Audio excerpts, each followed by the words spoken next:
Colombia nace como una compañía que busca resolver problemas a través de la energía.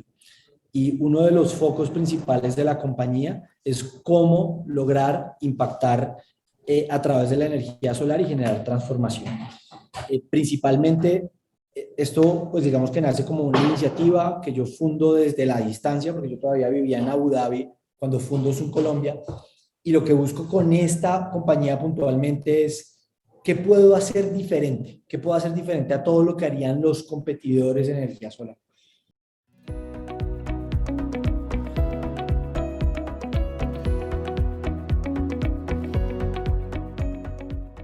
Yo creo que la parte de la formación tiene que ver, o sea, cuando estudié negocios internacionales y había unas materias muy chéveres, me acuerdo de una que se llamaba TRIC, que era Teoría de las Relaciones Internacionales, comienzas a vivir todo este exposure de todo lo que tiene que ver con esto y dices como, wow, o sea, es que hay un mundo y uno está encerrado en una caja. Y eso, digamos que me dio unas herramientas increíbles. Y una de las cosas que me pasó cuando llegué con la compañía o con la idea a Colombia, y además fue y yo creo que fue una iniciativa que fue compleja de ejecutar, y parte de eso era ver cómo uno podía construir productos alrededor de un ODS. ¿Cómo podría uno decir, oiga, venga, estos 4 ODS, estos 3, cómo pueden ser un propio producto que uno pueda salir a vender? Y hoy el revenue de la compañía, que no es menor, depende de productos que le impactan a 3 o 4 de los ODS, puntualmente porque fueron pensados para eso. Entonces toda la estrategia de la compañía arrancó en un momento en el que nadie lo estaba viendo. Y de ahí entendí una cosa y era que este tipo de ingenierías pues dependían de un éxito y era tener a alguien que le ayudara en el capítulo de FinTech, que eso fue lo primero. Y me traje de co-founder a uno de los fundadores de la fintech más grande de Colombia a que hiciera parte del equipo, porque veía que ahí iba a existir algo muy poderoso. ¿Qué es Colombia? Una holding que hoy tiene debajo una constructora que es la que originó el negocio, que es una constructora, llamémosla, es una ingeniería social, es una ingeniería que no hace nada. No hace puentes, no hace acueductos, no hace alcantarillados, tiene un foco muy específico de hacer productos o de hacer proyectos en territorios en donde genere impacto. Entonces, pues desde construcciones modulares, con energía solar, con inclusión, pues con temas educativos o internet rural, pero tiene un foco muy específico. Otra compañía que es Sunco Energy, que es un utility, que es una empresa de servicios públicos que hoy puede ser hoy el utility más grande, off-grid utility más grande de Latinoamérica. Este año va a terminar operando cerca de 30,000 usuarios con energía solar prepago. Sunwa Ventures, que es una compañía que tiene patentes a nivel mundial en electrónica de control variable para turbinas y data loggers para turbinas. Esto es una fábrica de turbinas que tenemos en Sevilla. Y Ingenious, que es una compañía que produce hardware, que es una electrónica, principalmente para controlar luminarias, para medir variables operativas, para medir variables técnicas. Estamos haciendo una nueva electrónica para hacer un ecosistema de EdTech. Principalmente creemos que cuando llegamos con la energía, que es como la esperanza, puede llegar después la educación, que es el empowerment. Entonces se ha convertido como una pequeña holding company que todo siempre, y es un tema que yo he defendido a capa y espada, y es que uno no puede hablar de sostenibilidad si no es sostenible. Entonces la compañía siempre ha sido rentable, siempre siempre ha dado utilidades y siempre hemos innovado con lo que nos sobra y no con lo que nos falta.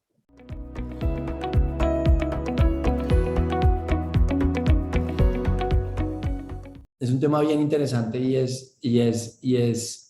tiene que ver con algo, y es cuando llegábamos con la energía, nos dábamos cuenta que eso pues, era algo, pero no era suficiente. Al final del día, se pueden llevar más cosas, se pueden llevar muchas más cosas a los territorios. En lo que operamos escuelas, operamos pop-up schools, operamos water hubs, estamos ahora negociando con una compañía internacional que ha montado water hubs, operárselos a ellos. Estamos construyendo 1,500 soluciones solares sobre esa franja de energía en un mismo territorio con llamémoslo mismo producto como origen, que es la energía solar como como sustento para crear productos, tenemos todo esto, y esto es realidad. O sea, esto es un mapa en donde tú puedes ir a visitar uno a uno de los territorios. Tenemos un mapa de convergencia estratégica espectacular, en donde nuestro foco es, si ya llevamos todo esto, podríamos llevar inclusión financiera. Bueno, ya estamos llevando educación, ya estamos llevando conectividad, ya estamos llevando energía. ¿Qué más podemos llevar? Entonces, de cierto modo, te das cuenta que podrías generar un modelo de impacto con algo muy básico como es un modelo digital. Y claro, pues con un foco muy complejo porque todo el mundo, pues no, pues o sea, al final trabajar con gobiernos, trabajar en territorios complejos no es tan fácil. Y eso es un poquito lo que hemos buscado. Yo creo que eso es, es un modelo que está marcado en un mapa pues que se puede ir a ver.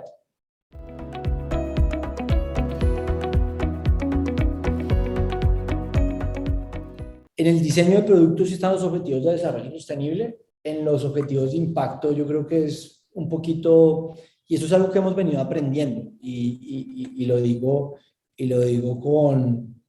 pues con la verdad. O sea, al principio o sea, nosotros cuando entran, digamos que un fondo que nos acompaña, que es Alive, y en el primer reporte de condición de la inversión les mandamos unos temas de impacto, pues simplemente era como casi que un headcount.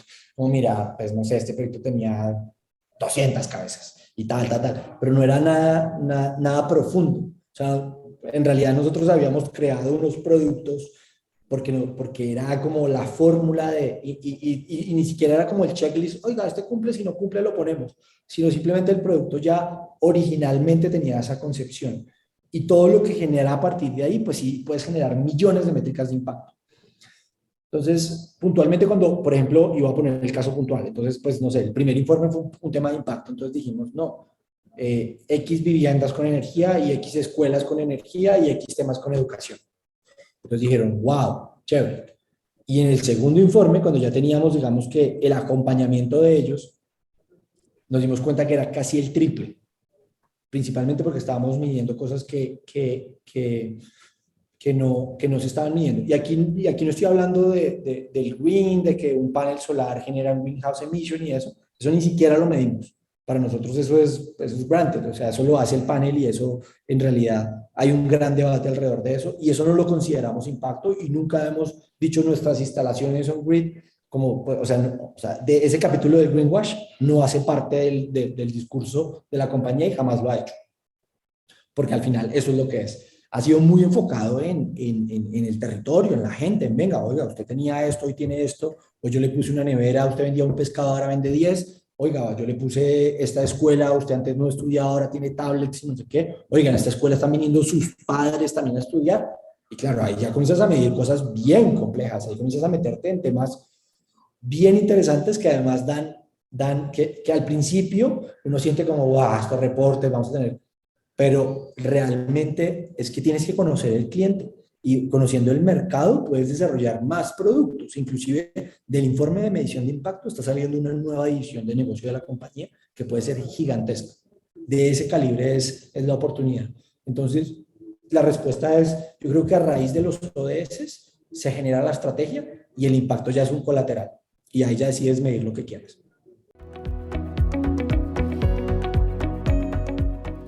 Yo creo que es lo más bonito, que no es algo premeditado. O sea, no es como, ay, estratégicamente vamos a impactar. Está en el ADN de todo el mundo. O sea, no desde el departamento de innovación, que son equipos pues como muy pendiente de evolucionar en el producto, de decir, oiga, si ponemos un water hub y si hace water hub le ponemos un wallet para que adicionalmente puedan tener un modelo de inclusión financiera.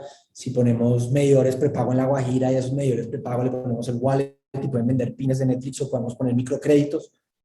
Ellos están pensando en cómo darle profundidad al cliente.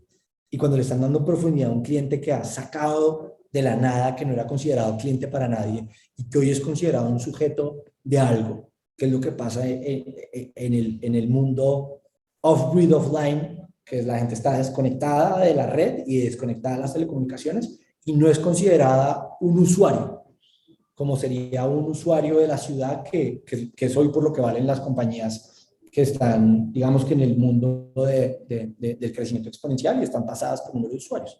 Esto era un señor que no era considerado un usuario ni por el mismo estado y tú lo sacas y le dices, tú hoy eres un usuario, tú eres sujeto de energía, eres sujeto de educación y serás sujeto de crédito. Y serás sujeto de comienzas a crear un portafolio de productos para este personaje. Y entonces todo está en el ADN de la misma compañía.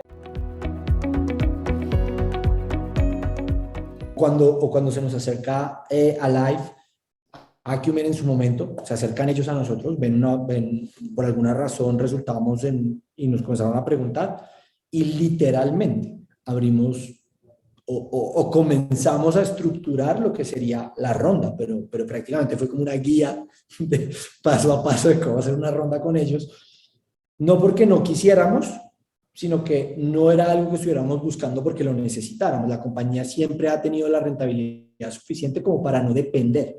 Entonces, llegan ellos y llegan además con unas visiones pues muy agradables y muy buenas en varios sentidos. La primera era, había productos que de pronto estábamos pensando que no tenían sentido porque no eran. Otros productos que dijimos, bueno, esto es un producto, donémoselo a una fundación.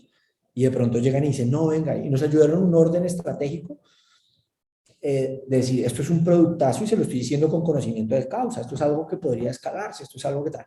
Entonces, prácticamente la ronda de Zunco se abre para Acumen Alive, eh, exclusiva. Yo no recuerdo haberme sentado con nadie más a negociar nada, simplemente fue, y fue más una decisión mía que yo creo que mis socios me apoyaron y es, yo no estoy buscando a un jefe, yo estoy buscando a un compañero. Entonces, si ellos vienen a ser nuestro compañero, yo estoy súper de acuerdo con que entren. Y literalmente eso es lo que han sido. Han sido un gran compañero, primero un compañero paciente, porque claro, cuando ellos entraron van a ser 3 años, 2019, y llegas y les dices, venga, es que este tipo tiene un plan que dura 6 años y vamos en el año 3, le quedan 3 años al plan, ¿ustedes están dispuestos a subirse al plan? Estamos dispuestos a subirnos al plan, nos gusta, nos parece que es sensato y para ahí van las cosas, nos subimos. Entonces fue como, mira, es un compañero y siempre estuvieron con la paciencia de acompañar el plan. Obviamente siempre se dio el resultado, pues porque al final la compañía, pues cuando todo va bien, pues no pasa nada y en principio en un modelo estable fueron un gran compañero. Entonces, no creo que sea un caso comparable de levantamiento de capital porque nunca hubo un modelo de VC, pero sí puede ser como y lo estoy comenzando a ver ahora que abrimos la serie B, como es un ADN de los fondos de impacto. Entonces, cuando estás en eso, no tiene sentido meter un fondo de impacto y después traerte un venture, o no tendría que tener un venture y después traer un impacto. De pronto es una nueva forma, o es una forma, y yo lo comparo con algo y es bien sencillo. O sea, el venture entras al casino y hay apostadores. Esto no es un mundo de casinos, esto es un mundo diferente, es un mundo de estabilidad, es un mundo de crecimiento, y no quiere decir que no sea rentable, esto es el centro comercial, y ahí es diferente. Ni siquiera estaban los planes, sino que nos nominaron y dijimos, bueno, vamos a un Finance Summit y vamos a ir sin ronda, y entonces la abrimos en 15 días, menos mal la cancelaron y tuvimos tiempo de prepararla. La lanzamos hace 2 meses y en 15 días, además una ronda muy agresiva en términos de inversión, no es menor, no es menor, puede ser la serie B, ya que la más grande de Colombia. Sí, puede ser. La serie B de series B, bueno, ayer ya no es la serie B más grande de Colombia con lo de ayer, pero por el estilo, una fracción de eso. Y tenemos 2 LOIs diciendo no haga más beauty contest, por favor. Y es como, uff, o sea, fue como, uff, entonces sí había mucha atracción, principalmente porque es una compañía que tiene negocios, tiene estabilidad, tiene una concesión, o sea, ya es un modelo estable. Entonces, si lo haces en retrospectiva, dices, no había afán, estuvimos 7 años preparando una estrategia paciente que hoy nos está dando un buen resultado. No es una serie B de un día, es una serie B que tardó 3 años en construirse, que no tuvimos ninguna prisa, ninguna necesidad, ningún afán, y obviamente el impacto que puede crear de colateral después de esto, pues es por 10 a lo que tenemos hoy en día.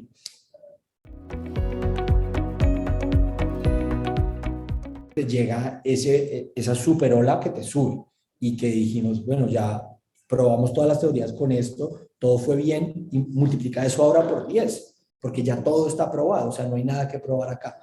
Entonces, en el apoyo financiero, digamos que ha sido eso y en el acompañamiento, sobre todo el benchmark, ellos al tener visibilidad de otro tipo de compañías muy similares, han visto de cierto modo el futuro.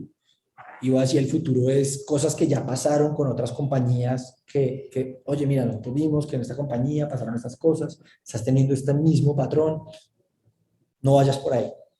Porque simplemente, o tú decides, o sea, no es que te estoy diciendo, no, haz lo que yo te estoy diciendo, no, mira, este es el consejo, te lo dejamos, tómalo, déjalo. Y en lo que tiene que ver con industria, digamos que ya está madura, pero en lo que tiene que ver con cosas nuevas, ahí, por ejemplo, sí fue muy necesario aprender del mismo informe de impacto. No hay nada más sabio que el mercado. Entonces uno puede tener, o sea, hay dos estrategias. Uno puede dedicarse a educar el mercado o dedicarse a escucharlo. Entonces, pues la mejor forma de escucharlo es un informe de medición de impacto como el que hicimos, en donde escuchamos de unos productos que habíamos entregado y el informe fue muy bueno, en el sentido en el que lo bueno fue muy bueno, pero lo malo también fue muy malo. O sea, fue como, oiga, venga, aquí está fallando esto. Entonces te hacen replantearte un producto que creías que era la joya de la corona.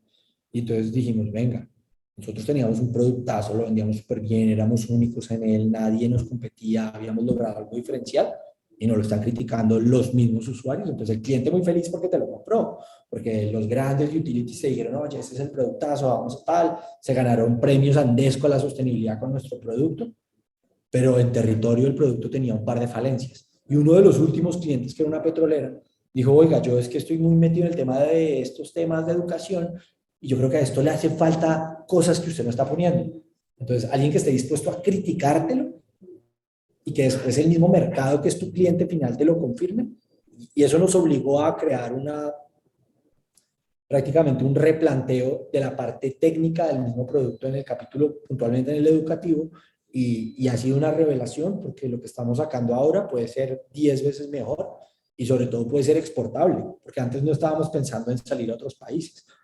Ese producto tuvo ese pivot tan grande que hoy ya hay uno en Ecuador y otro en Perú.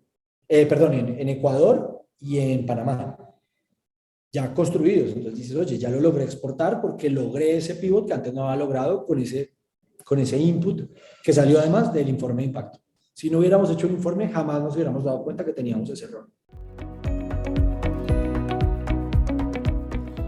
Yo creo que el desafío más grande que uno tiene como emprendedor al crecer es saber utilizar, saber acertar dónde vas a tener mejor retorno, ¿no? Entonces, porque uno de los grandes problemas, y además, y lo digo porque a mí como emprendedor también me ha pasado, es un poco como morirse de amor propio, como creer que uno tiene la verdad absoluta sobre algo y entonces como que se pone muy cabezón y dice, esto tiene que ir por allá. Y yo creo que eso es un gran enemigo de la inversión, porque al final del día, un bad goal de una inversión, una mala llamada de inversión de, no sé, 100.000, 200.000, $300.000 en algo, pues sí te pueden hacer falta en lo otro. Entonces, eh, y muchas veces uno hace el deck y hace tal y de pronto no define claramente o no es muy estricto a la hora de decir, no sé, pues tú dices como, voy a levantar $1.000.000, de los cuales 300.000 para el equipo, 300.000 para innovación, 200.000 para esto, 200.000 para el otro. Pero mucha gente lo pone un poquito como a dedo, como más o menos así. Cuando te sientas a decir, oye, mira, ven, yo necesito en realidad esto para esto, esto para esto, esto para esto, y es porque tienes un modelo que lo respalda en donde dices, con estas proyecciones de ventas, estas proyecciones de costo, el hueco va a estar acá, y entonces la inversión que traigo es para tapar este hueco. Eso es muy diferente. Y eso es algo que, que no, que no aprendimos, no perdimos por eso, pero digamos que desviamos recursos muy eficientes en algo que no era, recursos muy buenos en algo que no era tan eficiente, y hay negocios que son súper eficientes, súper rentables, y que no han crecido a la velocidad porque teníamos los recursos distraídos en otro lado. Entonces fue un desacierto. Yo creo que ese es el mayor reto, saber acertar. en dónde ponerlos, porque siempre van a ser limitados.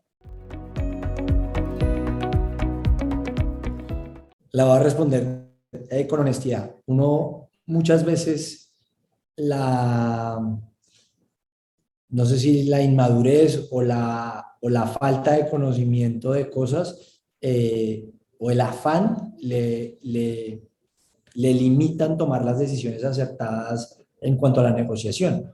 Al final, de cierto modo, uno cuando está en los procesos de levantamiento, y además en nuestro caso que no teníamos ninguna desesperación, como que lo pone muy fácil. Entonces, por ejemplo, yo firmé un non-compete que literalmente hoy digo como no tenía ninguna necesidad y lo tengo firmado. Y firmé unas cosas que no hubiera tenido necesidad de firmar y que hoy las tengo firmadas y que me limitan a hacer otras cosas como emprendedor. Entonces, en el proceso de negociación uno tiene que rodearse de la gente que ya, o por lo menos preguntar, es muy fácil. Y yo siempre, y un buen respaldo jurídico, y digo, si tú del otro lado tienes a Gómez Pinzón, mira, tráete a Pepe Hugo al otro, alguien que te ayude a dar la batalla, pero no por ti, sino, o sea, por tu bien. Pero muchas veces uno dice, bueno, ellos trajeron a Gómez Pinzón para la negociación y para el due diligence legal, y uno pone al abogado de uno que tal vez nunca ha estado en eso. Entonces, pues, lo que negociaste nunca te diste cuenta. Y eso lo digo que me ha pasado, me pasó al principio en Zunco y me pasó en otras compañías en donde es un dicho que yo tengo, que yo digo que puedes hacer mucho y trabajar mucho en la vida. Y un abogado de Nueva York con un contrato sofisticado te quita todo lo que tienes. Entonces, eso es una inversión que no hay que dudarse un minuto, ni un minuto, porque hay muchas cosas que son y digamos que mi caso, y no voy a decir que mi caso fue muy hostil, he visto cosas muchísimo más hostiles, nuestro caso fue moderado, obviamente con unas reglas, pues porque siempre como que te tiran y a ver hasta dónde te devuelves. No sé si ese es el caso o eso debería ser el modus operandi de los fondos de impacto, pero que en el Venture lo entiende, pero en el impacto tal vez no tanto. Entonces ese capítulo de negociación jurídica, pues te decía, es un spiky question, porque los que digamos que tenemos o que hemos visto un poquito de esto y lo he visto ya con 3 o 4 compañías, fondos similares, hemos encontrado que sí hay puntos de negociación, pero a veces uno como que lo pone muy fácil, o más que lo ponga fácil es que se lo no pone como los proper skills o los abogados un poquito como con el conocimiento profundo y son cláusulas pues que en inglés tú dices, no, yo soy proficiency en inglés y lo que sea. Mira, tú no has estudiado contra, o sea, la reacción de un párrafo, y lo vi en una de las negociaciones, un párrafo que yo literalmente y todos interpretábamos de una forma, era absolutamente otra. Entonces, un buen abogado de Nueva York te puede quitar todo lo que has construido en tu vida con una buena firma. Entonces, hay que tener mucho cuidado y hay que rodearse, y no es algo que, eso es dinero que vas a invertir muy bien. Entonces, eso es un consejo que siempre le doy a un emprendedor que me pregunta. Le digo, lo que le cueste. Lo que le cueste porque esta gente ya ha visto cosas y se lo están diciendo con el conocimiento. Porque cuando todo va bien, todo va muy bien, pero cuando todo va mal, todo va muy mal.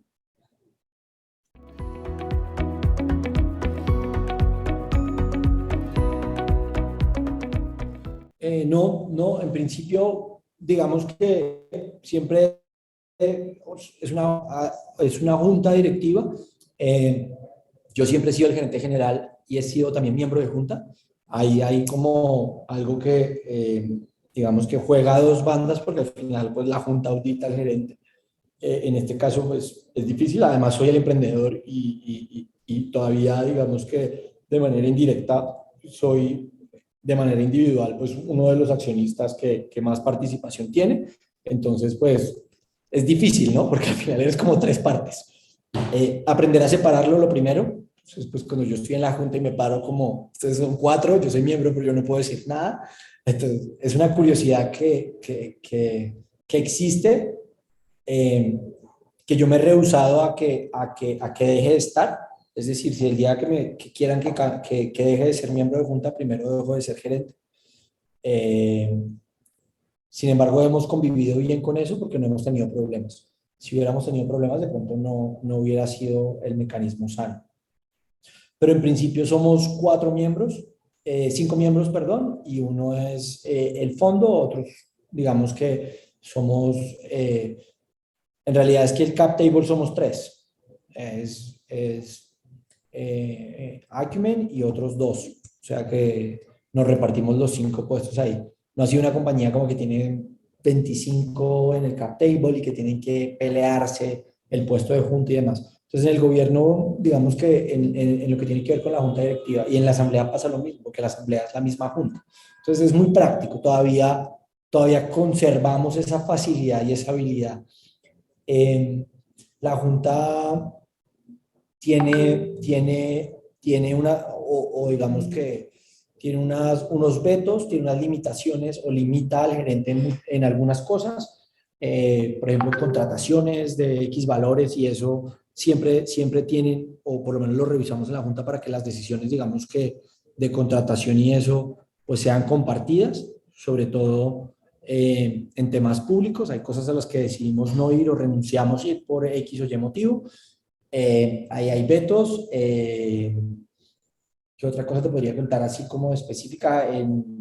Pero las típicas cosas, o sea, las típicas cosas básicas, ahí no hay ninguna complejidad, ninguna sofisticación. Creo que no hay nada que no...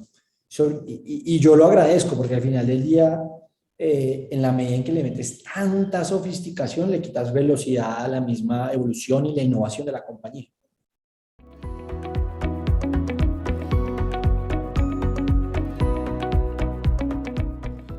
En cifras del año pasado, como holding company, cerramos consolidados $10 millones.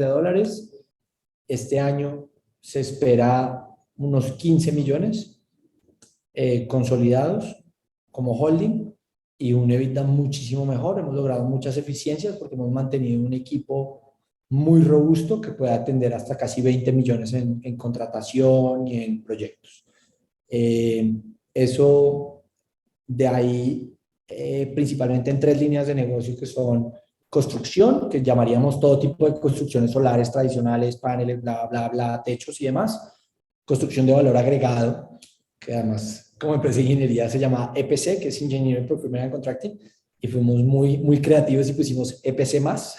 Entonces, construcción de valor agregado y le pusieron un más. Súper innovación.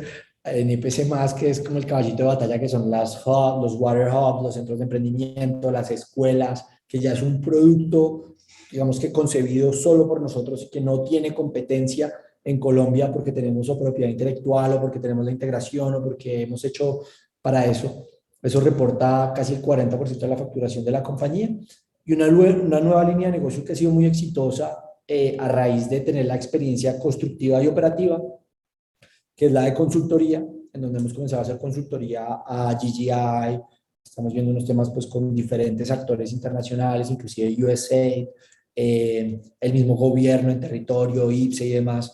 Y ahí hemos tenido una oportunidad muy bonita de hacer una línea de negocio que no conocíamos y que gracias a la experiencia en construcción y en operación podemos darla, porque muchas veces los consultores lo hacían desde el escritorio, pero no conocían la realidad del territorio. Nosotros, conociendo la realidad del territorio, diseñamos la solución. Y eso es algo que nos están pagando y que además, digamos que en la medida en que lo hagas bien, tiene buen margen. Y pues termina de originar lo que es toda pues te permite como la originación de lo que podría ser todo el modelo, porque desde el ground zero creas algo que es sostenible. Entonces, pues cuando algo es sostenible, en impacto hasta donde quieras. Entonces, en eso pues ha sido bien interesante.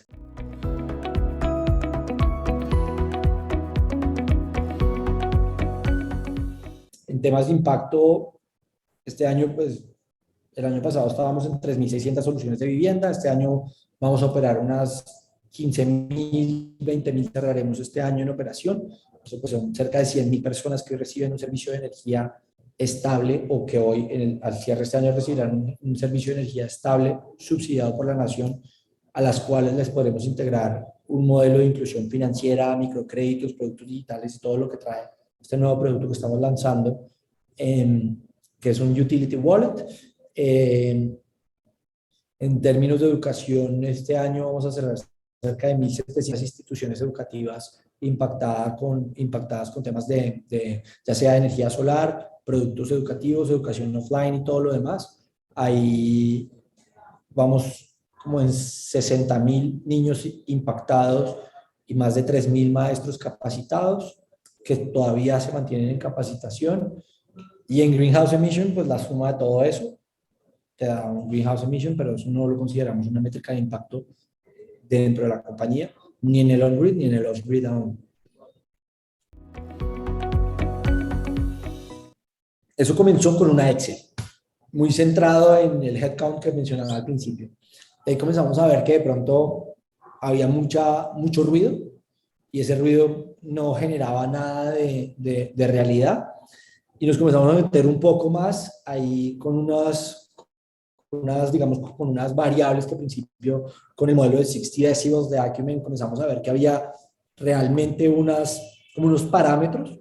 Entonces, decir, bueno, ¿cuándo puedo considerar que impacto una familia con X o Y cosa? Cuando esto. Entonces, pues como una pequeña matriz de decisión para decir es un yes o no y si esto es considerado. Y en toda esa criba comenzamos, digamos que a profundizar en una siguiente etapa de la metodología. Entonces, la primera era una Excel con experiencia contando. Entonces, la primera etapa una Excel, la segunda etapa un poquito más como una inmersión más compleja y la tercera etapa ya son los estudios de medición en donde pues comienzas a preguntarle al cliente final si esto es, si esto no, y ahí pues puedes tener una data mucho más profunda. Hemos venido evaluando diferentes alternativas a la típica medición de impacto que es, pues, o a la típica no, a la medición de impacto que hace 60 Decibels, que es con los que hicimos, que era pues las encuestas y demás. Eh, Hay una compañía que se llama Proof of Impact, con los que hemos venido viendo cosas respecto a nuestra data, cómo modelarla, cómo procesarla, cómo cribarla y cómo realmente conseguirla o probarla como el famoso, pues además su nombre lo dice, proof, cómo volverla bulletproof. Pues para la primera fase, un número global está bien aceptable, tienes que poderlo sustentar con data, y para la siguiente fase tienes que poderlo sustentar con un número de teléfono y una cédula a la cual puedan llamar y probar que lo que tú estás diciendo es real. De lo contrario, no hay un proof. Lo resumiría en 3 P's. A plan, a purpose y employee. Tener un plan metódico, detallado. No se enamore del plan 100%, deje que se le peguen, que lo bombardeen, que le digan que le falta foco, que de pronto puede ser exceso de visión de casualidad. Tenga un propósito universal, esa vaina es trascendente. Un gran propósito como el sol sale para todos. El eslogan de la compañía es como vamos a traer oportunidades para todos los sitios donde caiga el sol en el mundo. Eso es muy poderoso. Y un ploy es saber el perfect timing de cada una de las cosas. No necesariamente hay negocios que tienes que ejecutar en este año, socios que tienes que tener este año. Todo tiene su timing y eso tiene que ir muy adaptado al plan. Y es, aunque eso pueda ser una buena oportunidad, de pronto no es una buena oportunidad en ese momento.